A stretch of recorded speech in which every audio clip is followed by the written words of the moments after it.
serpent était rusé, plus que toute bête des champs que le Seigneur avait faite. Et il dit vers la femme, « Est-ce que vraiment Dieu a dit, vous ne mangerez pas de tout arbre du jardin ?» Et elle dit, la femme vers le serpent, « Du fruit des arbres du jardin, nous mangerons, et du fruit de l'arbre qui est au milieu du jardin, Dieu a dit, vous ne mangerez pas, et de lui vous ne toucherez pas, de peur que vous mouriez. » Le serpent dit à la femme, « De mort, vous ne mourrez pas, mais Dieu connaît qu'au jour où vous mangerez de lui, alors s'ouvriront vos yeux et vous serez comme des dieux, connaissant le bon et le mauvais. » Et la femme vit que l'arbre est bon pour nourriture, et qu'il était désirable pour les yeux, et que l'arbre était agréable pour devenir intelligent. Et elle prit de son fruit et le donna aussi à son homme, qui était avec elle, et il mangea. Et leurs yeux s'ouvrirent aux deux. Et ils connurent qu'ils étaient nus, eux. Et ils cousirent du feuillage de figuier, ils firent pour eux des pagnes. Et ils entendirent la voix du Seigneur Dieu au souffle du jour. Et il se cacha, l'homme et sa femme, hors de la face du Seigneur Dieu au milieu des arbres du jardin. Le Seigneur Dieu appela l'homme et lui dit, « Où es-tu » Et il dit, « J'ai entendu ta voix dans le jardin, et j'ai eu peur, parce que nu, moi, et je me suis caché. Qui t'a révélé que tu es nu? De l'arbre que je t'ai donné de ne pas manger, est-ce que tu en as mangé ?» Et l'Adam dit, « La femme que tu m'as donnée, elle m'a donné de l'arbre, et j'ai mangé. » Et le Seigneur Dieu dit à la femme, « Qu'est-ce que tu as fait ?» Et la femme dit, « Le serpent m'a trompée et j'ai mangé. » Le Seigneur Dieu dit au serpent, « Parce que tu as fait cela, maudit sois-tu parmi toutes les bêtes et parmi tous les êtres vivants des champs. Sur ton ventre tu iras, et poussière tu mangeras tous les jours de ta vie. Et discorde, je mettrai entre toi et entre la femme, et entre ta descendance et sa descendance. Lui te blessera la tête, et toi, tu lui blesseras le talon. »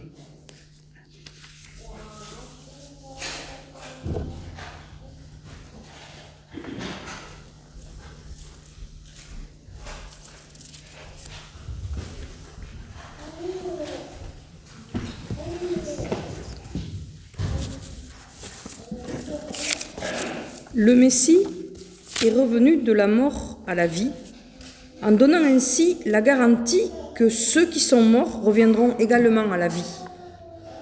Car, de même que la mort est venue par un homme, de même la résurrection des morts vient par un homme. De même que tous les hommes meurent à cause de leur union avec Adam, de même tous revivront à cause de leur union avec le Christ. Le Christ détruira toute autorité, tout pouvoir et toute puissance spirituelle, et il remettra le royaume de Dieu le Père, à Dieu le Père. Pardon.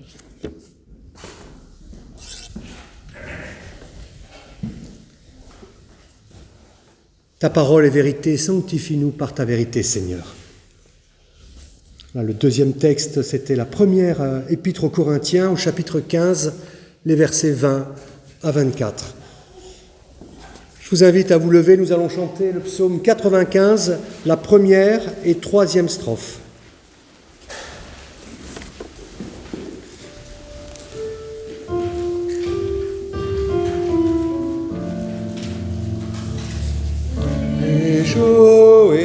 Réjouissons-nous au Seigneur, égayons-nous en son honneur.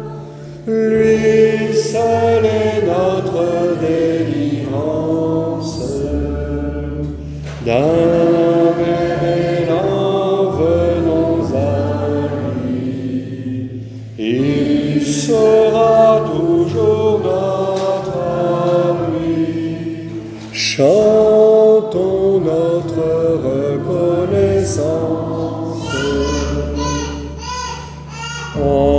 sa présence, inclinons-nous. Venez, fléchissons les genoux. Il nous a fait à son image. Sur nous il veille et de jour et nuit. Il est le berger qui conduit le troupeau de son pâturage.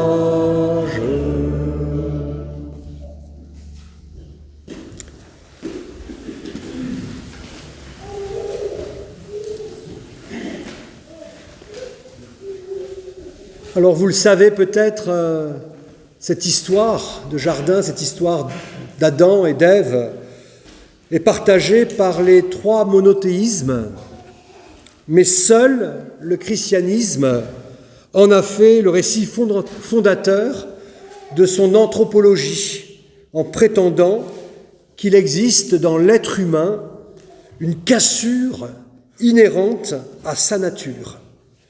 Sa liberté est en quelque sorte à jamais blessée depuis la faute originelle. C'est ce que nous appelons dans la tradition chrétienne, depuis saint Augustin, le péché originel. Or, cette notion de péché est absente dans le judaïsme qui propose d'autres lectures à partir de ce texte. Et l'idée ce matin est de faire place à ces autres lectures, à ces autres interprétations, tout en restant au plus près du texte, car nous sommes, il faut bien le reconnaître, moins imprégnés par le texte biblique que par son écho symbolique qui résonne dans l'imaginaire collectif. Et ce texte se prête à cet imaginaire. Que n'avons-nous pas entendu sur cette histoire de jardin, de fruits défendus? Or, nous, protestants, notre vocation est de faire toujours retour au texte, sans cesse faire retour au corps du texte. Alors je commencerai tout d'abord par m'arrêter sur un mot, celui de jardin. Jardin, gan en hébreu. Ce mot signifie littéralement un jardin protégé, un enclos. Gan vient de la racine en hébreu ganan, qui signifie protégé. Comprenons alors que le jardin dont il est question ici, ce jardin irrigué, enserré par les quatre bras d'un fleuve, c'est ce que nous lisons en amont de notre récit, est donc un espace protégé, un espace délimité, sécurisé, fermé, je dirais, aux frontières de l'univers familier.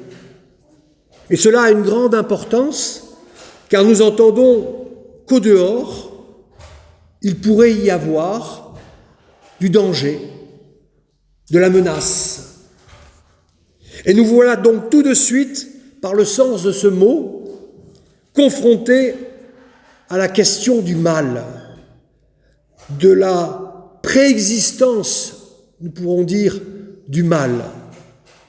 Le jardin que Dieu a planté pour sa créature n'est pas le paradis, comme on l'entend, mais un espace protégé parce que menacé.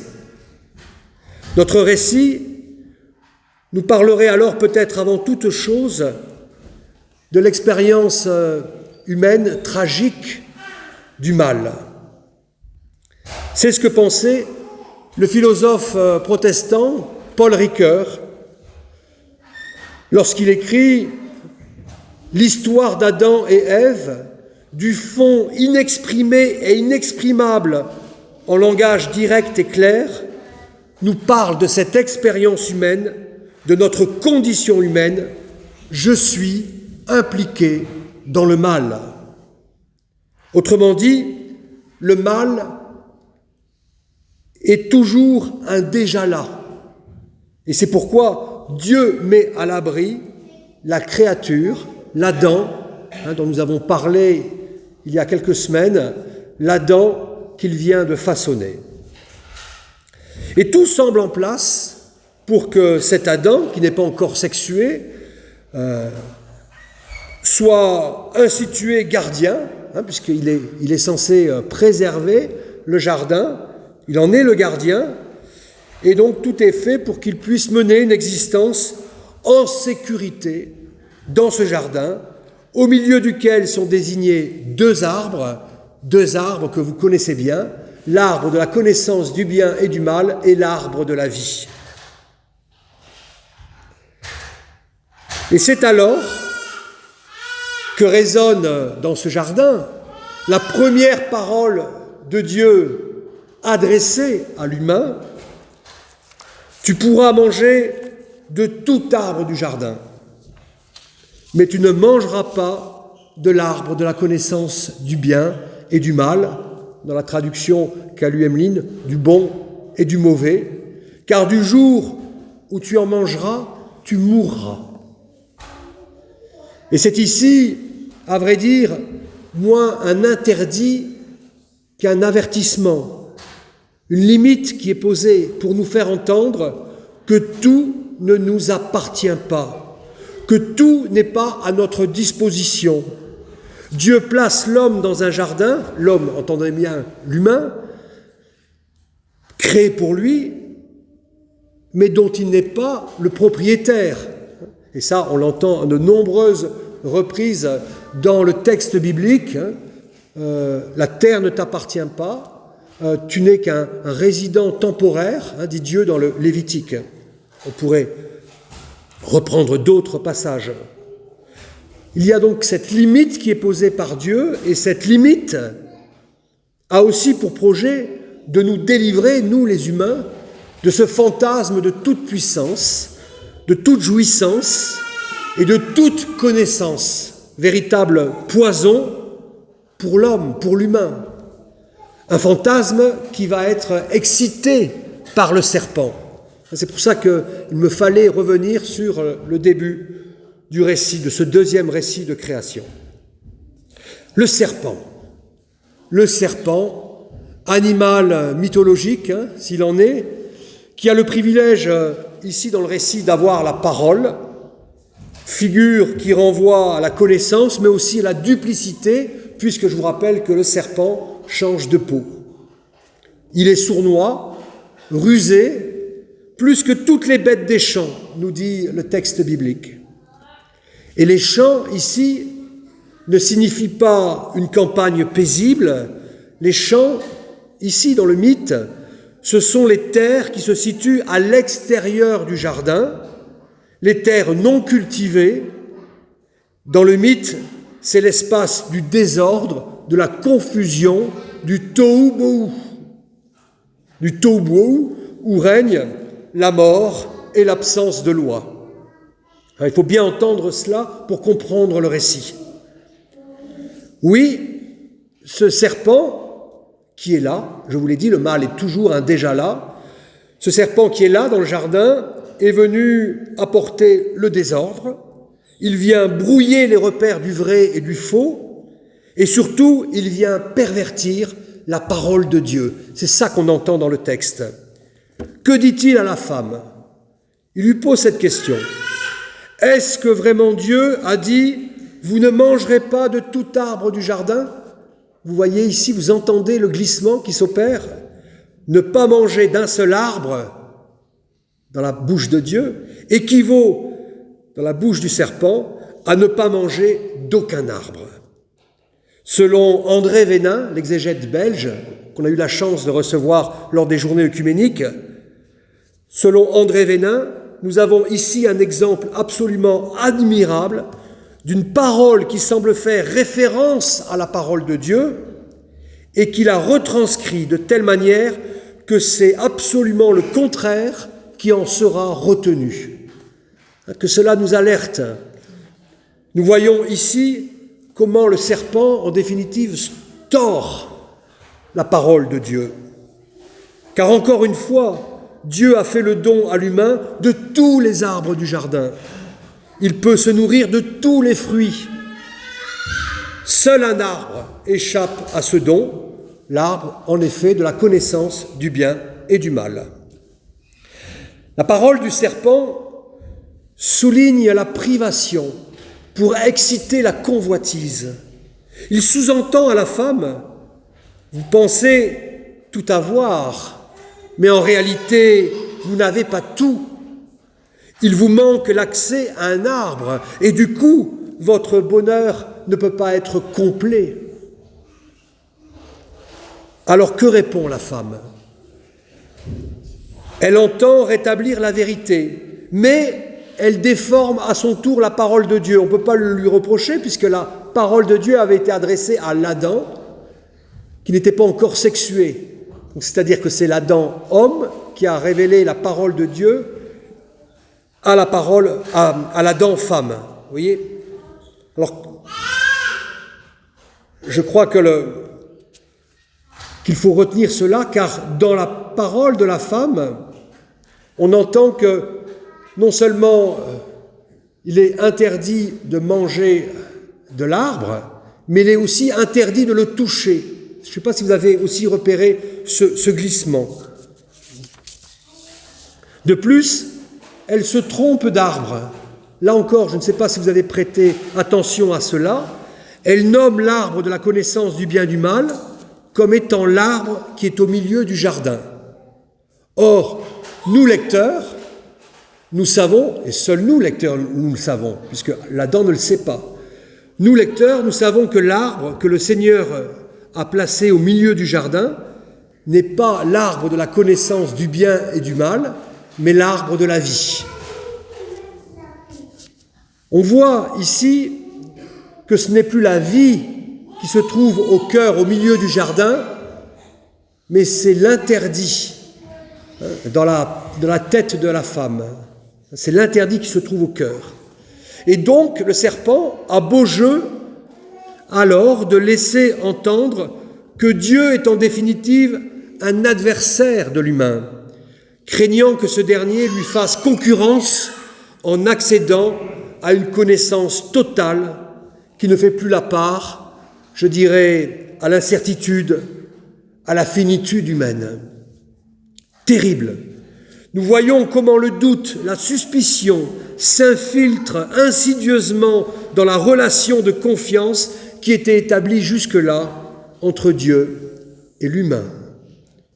Une brisure s'établit sous nos yeux. Lui, le serpent, se présente comme celui qui connaît les intentions secrètes de Dieu. Et son argument final est décisif. Dieu sait très bien qu'au jour où vous en mangerez, vos yeux s'ouvriront et que vous serez vous-même comme des dieux. Le rusé, le sournois, laisse entendre que Dieu est un Dieu jaloux, jaloux de son pouvoir et qu'il veut rester le seul et éternel maître. Voilà ce qui est suggéré, insinué. Nous voyons ici, dans ce récit, à vrai dire, tout s'abîmer. Il n'y a plus d'amour, plus de confiance possible, plus de filiation. Les nouveaux fondements de la relation de l'humain à Dieu sont maintenant inscrits dans la méfiance, et c'est cela que nous pourrions appeler la cassure, la chute de l'humain. Vous savez que le mot péché est absent dans le texte hébraïque, mais il y a quand même l'idée effectivement d'une brisure. Le fait de ne plus croire à l'amour comme principe de relation. C'est ça la brisure. C'est ça, on pourrait dire, le péché originel.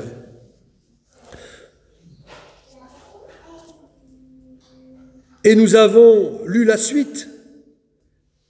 La confiance s'est muée en quoi ? En un sentiment de peur. C'est dans le texte. L'Adam, l'humain, a peur désormais de Dieu. Il se sent menacé par la présence de Dieu. Vous voyez comment tout s'est abîmé, tout s'est dévoyé, dénaturé. Vos yeux s'ouvriront et vous serez comme des dieux. Oui, en effet, les yeux se sont ouverts, Mais il s'ouvre non pas sur ce savoir absolu promis par le serpent, mais sur la nudité de l'autre et sur sa propre nudité. L'homme et la femme ouvrent les yeux, accèdent à un autre niveau d'humanité, mais leur relation à Dieu est faussée. Ils entendent la voix de Dieu dans le souffle du jour, mais ils se croient maintenant démunis, sans défense, menacés par la présence de Dieu. Et ils se cachent. Ils se cachent. Le mot péché, je vous l'ai dit, est absent du récit, mais s'il nous fallait retenir cette idée de péché, nous pourrions dire qu'il consiste à ne plus reconnaître Dieu tel qu'il est, à se cacher, à vouloir fuir sa présence. Le péché, c'est cette relation abîmée, pervertie par le serpent. À la fin du récit, il y a une sanction de la part de Dieu, mais les clauses de cette sanction, si on y regarde de plus près, sont en fait une description des conditions de vie dans l'espace familier hors du jardin. L'homme et la femme sont placés face au réel de notre monde. C'est pourquoi on dit que ce mythe serait un mythe étiologique, c'est-à-dire un mythe qui explique, à vrai dire, notre condition humaine aujourd'hui, dans ce monde. L'expulsion du jardin se vit aussi, on pourrait dire, et c'est la lecture juive qui en est faite, comme un prolongement de la création, comme la véritable entrée en humanité. On quitte en quelque sorte le berceau d'Éden pour entrer véritablement en humanité. Le véritable humain, ce n'est pas l'Adam préservé d'avant la faute, c'est l'Adam incarné dans le monde et confronté au problème de la morale, écrit Armand Abécassis. Entrer en humanité, oui, mais avec cet enseignement vital qui consiste à nous convaincre que nous ne pouvons tout savoir, tout connaître, tout maîtriser, tout contrôler. Le mythe, quand je dis mythe, je l'ai dit lors de notre étude du premier récit de la création, il n'y a rien d'irrespectueux dans ma bouche, bien au contraire. Le mythe ne dit pas l'histoire, bien sûr, au sens où l'entend aujourd'hui, mais le mythe, il est porteur d'enseignements féconds et je dirais inspirés. Si ce mythe est présent dans les Écritures, c'est bien parce qu'on doit y puiser des enseignements précieux pour notre vie, des enseignements vitaux. Eh bien, cet enseignement, c'est que nous ne pouvons pas tout savoir, tout connaître, tout maîtriser, tout contrôler, qu'il nous faut faire le deuil de la totalité. Et l'arbre de la connaissance du bien et du mal, par deux termes opposés, on dit effectivement une totalité. Un enseignement qui consiste aussi à nous dire que nous ne connaîtrons jamais le pourquoi du mal, pourquoi le serpent est présent dans ce jardin, ni sa nature, ni son origine, ce qui ne doit pas évidemment nous empêcher de combattre le mal. Quand nous prions le Notre Père et que nous disons « Délivre-nous du mal », il s'agit bien de redécouvrir la figure de Dieu comme une figure d'altérité que je ne maîtrise pas et qui ne me maîtrise pas.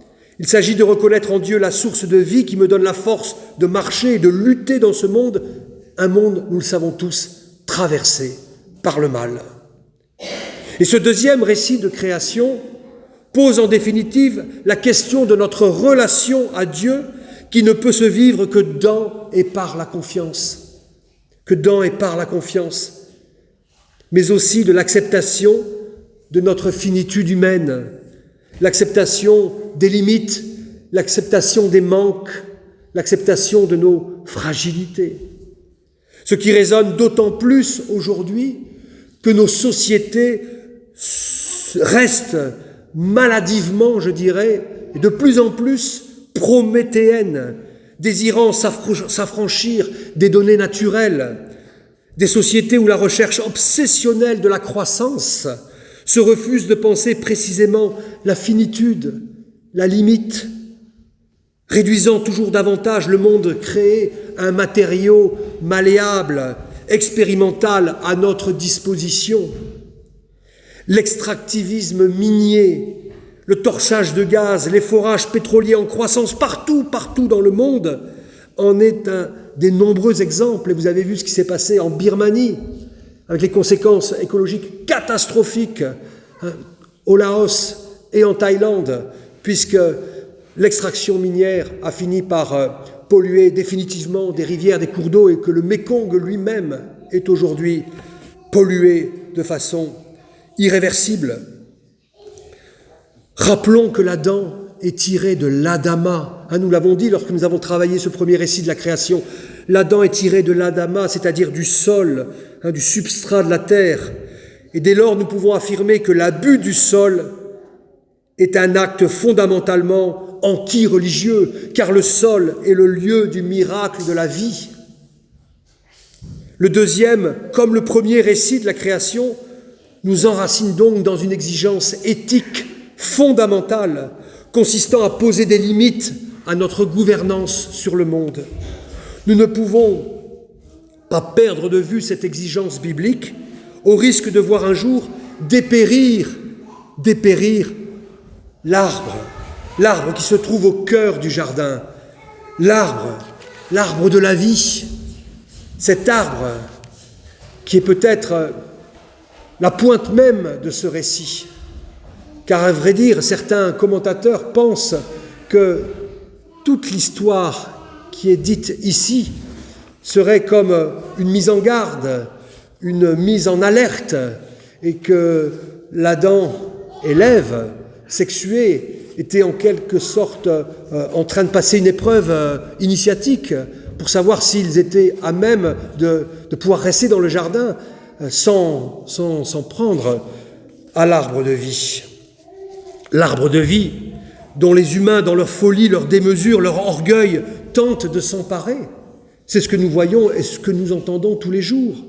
Là aussi, les exemples sont nombreux, et j'en retiendrai qu'un ce matin. Pensons au collectif des 38 scientifiques, dont 2 prix Nobel de médecine, qui alertent sur les risques des bactéries miroirs, capables d'échapper au système immunitaire humain et animal. Qu'en serait-il si ces bactéries fabriquées, échappées à des laboratoires P4, rampe, mes amis, toujours la parole du serpent. Voilà où je veux en venir. Rampe toujours la parole du serpent des origines qui nous laisse entendre qu'il est possible de se libérer de notre condition humaine. Vous serez comme des dieux, et nous pensons en effet comme des dieux. Mystérieusement, et ce sera ma dernière remarque, car ce texte est très riche, on pourrait en parler pendant longtemps, mais ce sera ma dernière remarque. Mystérieusement, le récit, et là aussi je ne sais pas si vous avez prêté attention à cela, le récit laisse entrevoir une lueur d'espoir pour un avenir lointain ou proche, nous ne savons pas. La défaite du serpent et une restauration de la relation brisée entre l'humanité et Dieu. Il est écrit, je mettrai la discorde, l'inimitié entre toi, le serpent, et entre la femme, et entre ta descendance et sa descendance. Lui t'écrasera la tête, et toi, tu lui blesseras le talon. Alors c'est qui ce lui ? Le terme descendance, zéra, en hébreu, faut-il le dire, est un terme au masculin singulier. Et zéra, ce terme donc véhicule le plus souvent le sens d'une collectivité, mais ce terme peut renvoyer aussi à un descendant individuel, à un individu représentant le collectif, le groupe. Or, nous avons ici, et c'est là le mystère, un pronom personnel, masculin, lui. Ce pronom parle bien d'un individu singulier, d'une personne concrète. Et c'est pourquoi, je vous le dis, tous les commentateurs, aussi bien juifs que chrétiens, considèrent que notre texte est la première prophétie messianique de la Bible. Le Messie, le Rédempteur, fruit de la descendance humaine, écrasera le serpent comme racine et puissance du mal. Le Dieu de paix écrasera bientôt Satan, écrit Paul dans sa lettre aux Romains.